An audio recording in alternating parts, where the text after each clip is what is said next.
The first time Branson died, the original time as I would come to refer to it, I almost died with him. Not literally, but figuratively. My soul broke into 1,000 tiny pieces I didn't think I would ever be able to put back together well enough to sustain a normal existence. Months went by. I moved in and out of my foggy reality, one that didn't include my beloved brother. Slowly, over the course of many months, I pulled myself out of the pit I was in. I grew obsessed with the idea that I wasn't living the life set for my soul. Clearly, something was wrong with my timeline.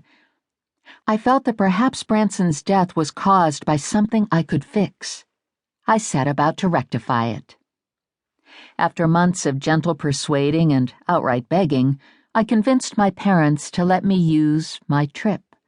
They weren't easily convinced, knowing that once you used your trip voucher, you could never travel again, unless, of course, another voucher was freely given to you, which rarely happened.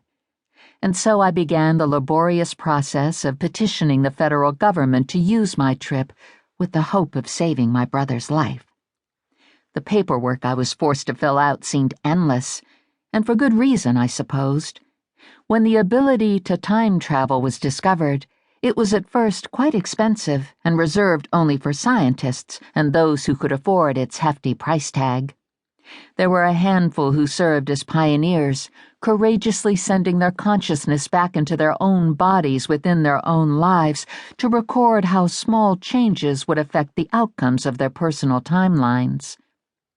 Unfortunately, as with all technology, as the science behind the travel became easier to replicate and cheaper to create, more and more people were able to gain access to the equipment which would allow them to travel back into their own lives. But with growing numbers of voyagers came larger and larger problems. One of the best documented problems involved what came to be known as the snowball effect. In essence, when early travelers returned to their lives at previous points in history, researchers assumed that since the past had already happened, they would be able to simply relive the same paths step by step. They quickly found that it was impossible to do. Initially, timelines seemed unaffected by very small changes in day-to-day activities. However, after travelers began returning to the past repeatedly and for longer and longer periods of time, it appeared that those infinitesimally small changes began to accumulate into what would become more noticeable changes.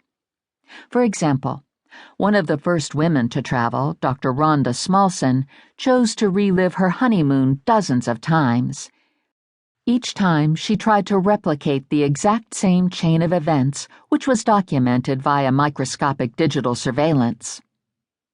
Over the course of the first several trips, she made only slight variations of her speech and activities, and it appeared the changes caused no significant shift in her timeline. The trip ended in the same way, and researchers agreed that successful time travel looked promising. Dr. Smallson ended up reliving her honeymoon 64 times in all. But by the final trip, so much had inadvertently changed along the way that she and her husband returned home on separate flights, by choice. When she arrived back to present day after the 64th trip, she found that she was without her wedding band, and she'd been divorced for 12 years. Despite the setbacks, scientists continued traveling back in time, and eventually the general population began taking voyages as well, although the scientific community advised against it. It was at that point the real dangers became apparent. As more and more people were traveling back to relive wonderful moments in their lives, one can imagine that eventually there would come a time when some of those infinitesimally small changes would affect not only the traveler's life, but also the lives of innocent bystanders. Inadvertently, travelers were changing the futures of the people around them without even knowing they were doing it. They would return to the present, only to find that people who were once a part of their lives were no longer there. Different career paths were chosen, loves were lost, children disappeared. It was a dark period in the history of time travel.